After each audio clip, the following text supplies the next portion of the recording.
તો સુરતના in charge police commissioner તરીકે વબાંગ જામીરે કાર્યભાર સંભાળ્યો છે। અનુપમસિંહ ગહેલોતની બદલી બાદ નિમણૂક કરવામાં આવી હતી। કાયદો અને વ્યવસ્થા જાળવવા તાત્કાલિક નિર્ણય લેવાયો છે। સુરતનો અગાઉનો અનુભવ કામ આવશે તેવું વબાંગ જામીર દ્વારા કહેવામાં આવ્યું છે। ગુનેગારોને છોડવામાં નહીં આવે તેવી સ્પષ્ટ ચેતવણી તેઓએ આપી દીધી છે। નિર્દોષ નાગરિકોને ન્યાય મળે તે અમારી પ્રાથમિકતા છે। જોઈન્ટ પોલીસ કમિશનર તરીકે અગાઉ ફરજ તેઓ બજાવી ચૂક્યા છે અને સુરત શહેરમાં સુરક્ષા વ્યવસ્થાને વધુ મજબૂત બનાવાશે। નાગરિકોની સેવા કરવા માટે સરકારશ્રીએ મને આ અવસર આપ્યો તે બદલ હું સરકારશ્રીને હૃદયપૂર્વક આભાર માનું છું।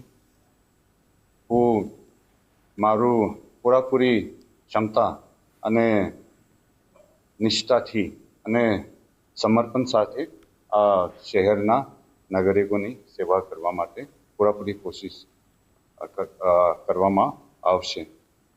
સુરત સિટીના નાગરિકો હંમેશા ખૂબ જ સકારાત્મક વલણ દર્શાવવામાં આવ્યું છે અને કોઈ પણ જનતાના હિતમાં કોઈ પણ પ્રયાસો છે આમાં સાથ સહકાર આપવામાં આવેલ છે।